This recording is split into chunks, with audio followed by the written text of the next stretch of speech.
Danny, how disappointed were you that the game in midweek was postponed? Yeah, you're always disappointed when you prepare for a big game and it's called off. But it was out of our hands, so it's nothing we could have done about it. The pitch, I went to watch them the week before, and the pitch was in a bad way then. So they had another game against Woking on the Saturday, so I'd imagine it got even worse. But hey ho, we had to take the referee's decision on that, and especially after Saturday, we wanted to bounce back and get a win straight away, but it wasn't to be. So one thing it does give you is a little bit more rest, I suppose, from the Bromley exertions to get ready for a big game against Rochdale tomorrow. Yeah, is that a positive for you then, that it's given you a bit more recovery time? You've had a week to prepare for Rochdale now, haven't you, instead of a few days? Yeah, you have to take any positive from a game being called off, and that positive was that, like you say, we've got a couple more days recovery. Certain lads are out injured, a bit closer to being available for us, and like you say, everything happens for a reason. You can't decide what games are on and what games are off. That was the referee's decision. So you're right. When it is called off, you just have to get on with it. Have your little moan and groans, and on to the next one. We've done a lot more research on Rochdale than we probably would have done, because we had Tuesday and Wednesday as well. So we're ready to welcome Rochdale and hopefully get some 3 points. The Halifax manager says that it's a good time to play Chesterfield at the minute. I take it that's not something that you'd agree with. I thought you might ask me that. Yeah. Listen, Chris is a top man, and I think he said about having a wobble or something. So that's each their own. But listen, their pitch is in a bad way. Every pitch at the moment isn't in a good way. The weather's not helping with the constant downpours. I think people will look from the outside, looking in, and saying a draw and a defeat is a blip. Fair play. We don't see it that way. The scorelines don't lie. We lost at Bromley fair and square. We drew against Ebbsfleet fair and square, and hopefully tomorrow we'll beat Rochdale fair and square. And did you have an eye on the midweek results with Bromley and Barnet both dropping points late on? Yeah, we were all out watching certain games, but obviously at the end you're in the car and the radio on and looking at your phones and see the scores come in. So yeah, listen, they'll look at it as a couple of points drop, Bromley, I would imagine, considering how late it was on. So from our perspective, we're 19 points clear with a game in hand, so it's a good position to be in, and that hasn't changed. If we were 24, 25 points clear, or just 3 or 4 points clear, our focus, our approach, the way the manager wants everyone to work, wouldn't change in the slightest. So nothing changes from our perspective going into Rochdale. Whatever the results were in the week, whatever the points gap is at the top, we maintain it with the same focus and professionalism that we have all season. And those results mean that you just need 6 more wins to confirm promotion, maybe less, depending on how other results go. Are you starting to get a little bit excited about that now? No, I think we'll all get excited if and when it was to happen. Like I say, football changes ever so quickly. And at the minute, our last 2 games, we've drawn one and lost one, and people were saying it's a bit of a blip.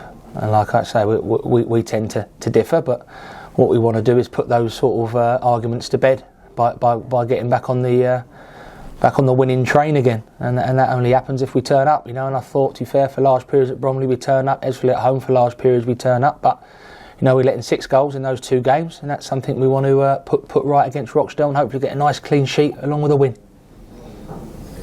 How nice would it be though to sort of get it wrapped up, sooner rather than later? Maybe the middle of March. How sort of nice would that be, and just to enjoy the rest of the season then?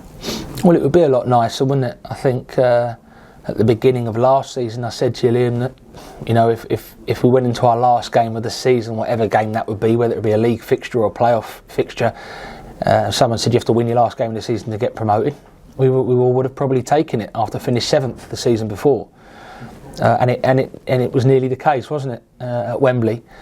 I think at the start of this season it was probably near enough the same statement coming out of our camp, but hopefully to win the league as opposed to winning at Wembley in a playoff final. We're in a really good position.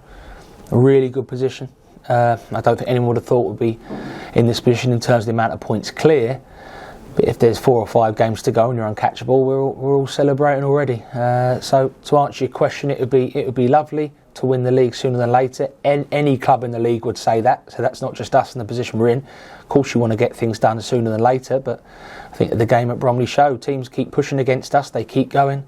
They want to be us. They want to knock us off the top of the table. And that will only happen if we take our foot off the gas. And I don't think we have taken our foot off the gas. I just think we've had a couple of results we maybe didn't want, and it's time to put that right tomorrow. Rochdale tomorrow then, what threats will they pose? Good footballing team. I know they've lost 4 in the bounce, but we've watched a few of their games and they play a real good style of football, and they have got a style, and that's what you have to respect about Rochdale and other teams. You know what they want to do, you know how they want to play. There's no sort of blurred lines and grey areas. You know what they want to do, and I'm sure a lot of teams would say that about us. And our style has got us to where it's got to this year, so it's important that we maintain our style, our approach to everything, in and out of possession, whilst obviously being aware that Rochdale have got some good threats. Lad Henderson up front's been around for a few years now and still looks like he's 21 how he runs around. Cairo was here, good player, lad. Devontae Rodney's come back from injuries, are threats. They've got some really good forward threats. And as I say, they play some good football, and we're going to have to get our game plan right to get the 3 points. They've got some financial troubles that they've announced this week, which is quite worrying for them. I don't know if you've ever been in that position as a player playing for a club in that situation, but do you think that affects them going into when they're on the field? I don't know. I think that the sort of the party line will be out. Now everyone, as soon as they cross the line, they're focused. But I can't speak for the Rochdale players what their focus is like. I'm not in their camp or in their dressing room, so they might have lost a bit of focus. They might not have. I'm not really aware of too much of what's going on at Rochdale behind the scenes. What we do know is that when players step out here, and that's including our players, but especially away teams, they turn up and hopefully it's put 8,500 again. That gives everyone a lift on both teams, regardless of financial or whatever problems they've got or any club's got. When people step out of this stadium, home and away, it makes you want to play football, because it's just a cracking stadium with fantastic supporters. And as always, we're hoping our supporters help get us over the line tomorrow. Yeah. Is James Berry fit for tomorrow? Touch and go, and that's not me avoiding the question. He's going to get on the training ground today and see how he is. Freck, sadly, like I said the other day, will be definitely a few weeks. Cole Clough, we actually watched him do some real hard running on Tuesday, so he's closer, but not yet. Cheers, Danny. Thanks for your time. Thanks, Liam. Good luck tomorrow. Thank you very much.